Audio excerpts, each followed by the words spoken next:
नमस्कार दोस्तों, इन्फोटॉस के एक बहुत ही फ्रेश एपिसोड में आपका स्वागत है। तो चलिए शुरू करते हैं। आज की दोस्तों सबसे पहली अपडेट निकल कर आ रही है हमारे इंडियन हेल्थ केयर सिस्टम को लेकर, जहां पर हमारे देश का जो प्राइमरी हेल्थ केयर सिस्टम है उसको और भी बेहतर बनाने के लिए हमारी जो सेंट्रल गवर्नमेंट है उनके द्वारा 8453.92 करोड़ रुपीज के फंड्स अप्रूव कर दिए गए हैं, जिसको दोस्तों आप कह सकते हैं कि एक तरह के जो ग्रांट्स हैं उनको अप्रूव किया गया है। एंड ये हमारे देश की 19 इंडियन स्टेट्स के लिए अप्रूव किए गए हैं। सो बेसिकली दोस्तों थोड़ा सा आपको डिटेल में बताऊं तो अरुणाचल प्रदेश, आंध्र प्रदेश, असम, बिहार, छत्तीसगढ़, हिमाचल प्रदेश, झारखंड, राजस्थान, सिक्किम, तमिलनाडु, उत्तराखंड एंड वेस्ट बंगाल, ये 19 स्टेट्स हैं जिनके लिए फंड अप्रूव किए गए हैं। एंड ओवरऑल दोस्तों इसके अंतर्गत इन सभी के सभी स्टेट्स में जो हेल्थ केयर सिस्टम है उसको और भी स्ट्रेंथन किया जाएगा। वैसे मैं दोस्तों आपको बता दूं कि हमारे देश में जो हेल्थ केयर सिस्टम है, जो कि specifically primary health care system है, उसकी स्ट्रेंथनिंग के लिए 70,051 करोड़ रुपीज के जो ग्रांट्स हैं उनको अनमार्क किया गया है, जिनको हमारे देश में अलग अलग ट्रांचेस में रिलीज किया जाएगा। एंड इसमें से 43,928 करोड़ रुपीज हमारे देश की जो रूरल लोकल बॉडीज हैं उनके लिए है।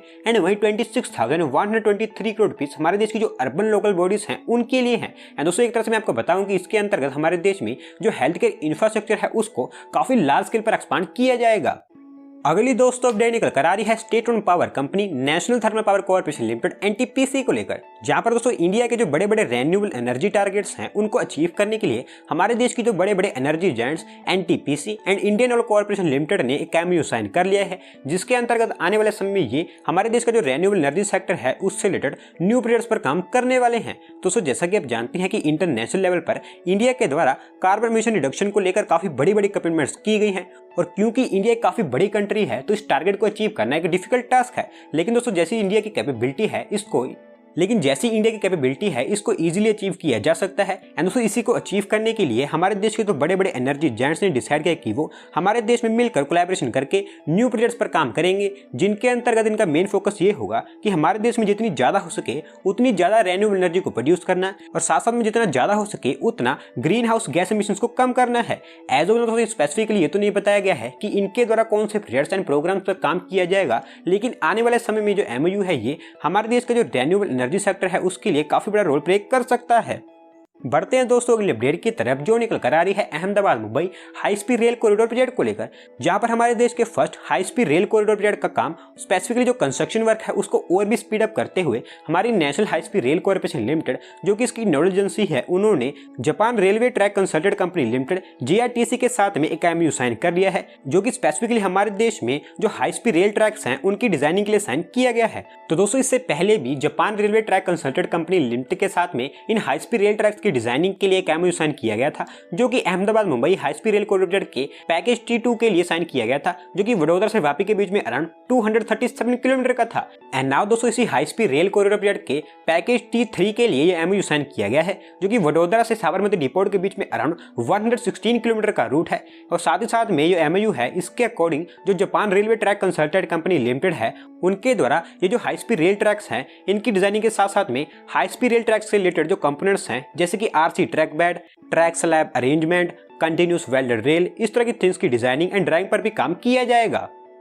अगली दोस्तों अपडेट निकल कर आ रही है गवर्नमेंट ऑफ इंडिया के एक और फ्लैगशिप प्रोग्राम जल जीवन मिशन को लेकर, जहां पर दोस्तों इस जल जीवन मिशन के अंतर्गत यूपी स्टेट के जो और भी लोग हैं उनको टैप वाटर कनेक्शन प्रोवाइड करवाने के लिए यूपी स्टेट की state level scheme sanctioning committee की तरफ से 1882 करोड़ रुपए अप्रूव कर दिए गए हैं, जो कि स्पेसिफिकली यूपी स्टेट के जो रूरल एरियाज हैं उनके लिए अप्रूव किए गए हैं। तो दोस्तों जैसा कि आप जानते हैं कि इस समय इस जल जीवन मिशन के अंतर्गत ऑलमोस्ट हमारे देश के हर एक स्टेट पर काम किया जा रहा है। एंड इसी के अंतर्गत यूपी स्टेट में भी 735 स्कीम्स को अप्रूव कर दिया गया है, जो कि वाटर से ही रिलेटेड है। एंड इसी के लिए दोस्तों जो 1882 करोड़ रुपीज के फंड्स हैं उनको भी अप्रूव किया गया है, जिसके अकॉर्डिंग यूपी गवर्नमेंट का प्लान है कि वो उनकी स्टेट में 4.03 लाख रूरल हाउस होल्ड्स को कवर करेंगे। एंड ओवरऑल दोस्तों जो फंडिंग है इसके थ्रू यूपी स्टेट में 1262 विलेजेस को कवर किया जाएगा, जो कि यूपी स्टेट के 33 डिस्ट्रिक्ट्स को बेनिफिट प्रोवाइड करवाने वाले हैं। एंड साथ साथ में जो 735 स्कीम्स हैं ये आने वाले समय में यूपी स्टेट के 33 डिस्ट्रिक्ट से रिलेटेड 39 लाख पॉपुलेशन को भी बेनिफिट प्रोवाइड करवाने वाले हैं।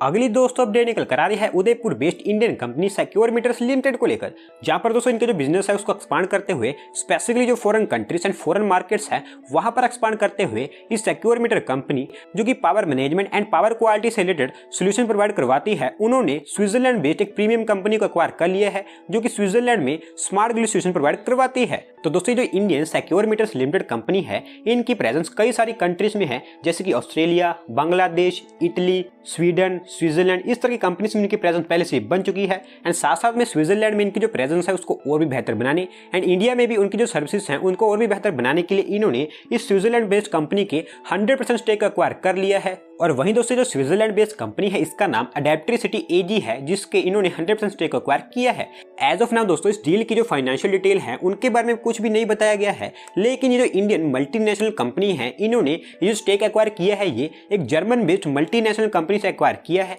और इस एक्वाजिशन के चलते इनका जो बिजनेस है वो स्पेसिफिकली स्विट्जरलैंड में तो और बेहतर होगा ही होगा, एंड साथ साथ में इनकी जो सर्विसेज हैं उनमें और भी न्यू टेक्नोलॉजीज ऐड होती हुई दिखाई देंगी। अगली दोस्तों अपडेट निकल कर आ रही है हमारे देश में सोलर पैनल्स की मैन्युफैक्चरिंग रिलेटेड अनाउंस की गई पीएलआई स्कीम को लेकर, जहां पर दोस्तों हमारे देश में जो सोलर पैनल्स हैं उनकी डोमेस्टिक मैन्युफैक्चरिंग को बूस्ट करने के लिए हमारी Indian renewable energy development agency IREDA की तरफ से हमारे देश में 3 कंपनीज को सिलेक्ट कर लिया गया है जो कि स्पेसिफिकली इस पीएलआई स्कीम के अंतर्गत एलिजिबल थी। और दोस्तों अजीब बात यह है कि जो तीनों की तीनों कंपनीज हैं इनको ही 4500 करोड़ रुपीज का फाइनेंशियल आउटले, यानी कि कह सकते हैं कि जो इंसेंटिव इस स्कीम के अंतर्गत अनाउंस किया गया था वो इन तीनों कंपनीज को ही मिलने वाला है। सो बेसिकली दोस्तों हमारे देश में जो सोलर पैनल्स की मैन्युफैक्चरिंग है उसको बूस्ट प्रोवाइड करवाने के लिए हमारी जो सेंट्रल गवर्नमेंट है उनके द्वारा जो पीएलआई स्कीम थी इसको अनाउंस किया गया था। एंड इसके अंतर्गत बहुत सारी छोटी बड़ी कंपनीज के द्वारा उनके प्रपोजल सबमिट किए गए थे, लेकिन इसमें सिर्फ 3 कंपनीज को ही सिलेक्ट किया गया है, जिसमें Andhra Pradesh based transformer manufacture and EPC contractor Shirdi Sai electricals, Jindal India solar energy and Reliance की newly formed Reliance new energy solar, ये 3 कंपनीज को इसके अंतर्गत सिलेक्ट किया गया है। एंड जो तीनों की तीनों कंपनीज हैं इन्होंने कमिटमेंट की है कि वो इंडिया में 12,000 मेगावाट की मैन्युफैक्चरिंग कैपेसिटीज को ऐड करेंगे, जिसके अंतर्गत शिरडी साई इलेक्ट्रिकल्स को 1,875 करोड़ रुपीज का इंसेंटिव, जिंदल इंडिया सोलर को 1,390 करोड़ रुपीज का इंसेंटिव, एंड साथ साथ में जो रिलायंस की न्यू एनर्जी सोलर कंपनी है उनको 1,190 करोड़ रुपीज का इंसेंटिव मिलने वाला है। और साथ साथ में दोस्तों हमारी जो सेंट्रल गवर्नमेंट है उनके द्वारा ये भी प्लानिंग की जा रही है कि वो ये जो सोलर स्कीम है इसमें 18,000 करोड़ रुपीज का जो एडिशनल इंसेंटिव है उसको भी ऐड करेंगे, जिसके लिए 13 और कंपनीज जिनको पहले स्कीम के अंतर्गत सिलेक्ट किया गया था उनको भी इसमें इंक्लूड किया जा सकता है।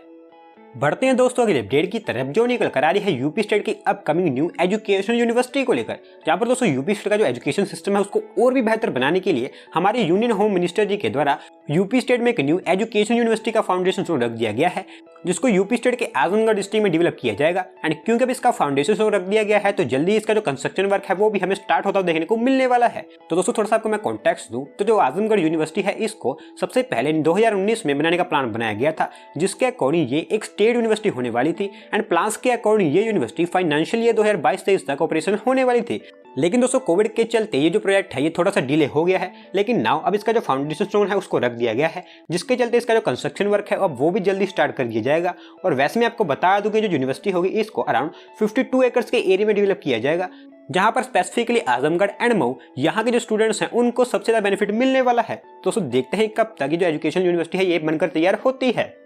आज की दोस्तों लास्ट अपडेट निकल कर आ रही है महाराष्ट्र गवर्नमेंट को लेकर, जहां पर दोस्तों महाराष्ट्र स्टेट में जो ईवी सेक्टर है उसको और भी पुश प्रोवाइड करवाने के लिए महाराष्ट्र गवर्नमेंट के द्वारा डिसाइड किया गया कि वो US based non profit organisation Rocky Mountain Institute के साथ में कोलैबोरेशन करेंगे, जिसके चलते उन्होंने इनके साथ में MOU भी साइन कर लिया है। एंड दोस्तों इस MOU के अकॉर्डिंग इनके द्वारा जो महाराष्ट्र गवर्नमेंट है उनको उनका जो ईवी सेक्टर है उससे रिलेटेड टेक्निकल सपोर्ट प्रोवाइड करवाया जाएगा। तो दोस्तों जुलाई 2021 में जो महाराष्ट्र गवर्नमेंट है उनके द्वारा उनकी स्टेट का जो ईवी सेक्टर है उसको पुश करने के लिए एक ईवी पॉलिसी अनाउंस की गई थी, जिसका टारगेट ये था कि वो 2025 तक उनकी स्टेट में एटलीस्ट 10% ई व्हीकल्स को देखें। एंड साथ साथ में 2025 तक उनकी स्टेट में जो Maharashtra state road transport corporation है यानी कि MSRTC है, उनकी जो टोटल फ्लीट है उसमें से एटलीस्ट 15% फ्लीट को इलेक्ट्रिक में कन्वर्ट किया जा सके। एंड वहीं जो रॉकी माउंटेन इंस्टीट्यूट है वो ऑलरेडी पुणे एडमिनिस्ट्रेशन के साथ में मिलकर पुणे को एक ई व्हीकल रेडी सिटी बनाने में काम कर रही है। दोस्तों उनका जो काम है वो काफी अच्छे स्केल पर चल भी रहा है। एंड इसी को देखते हुए जो महाराष्ट्र गवर्नमेंट है उन्होंने भी इस रॉकी माउंटेन इंस्टीट्यूट के साथ में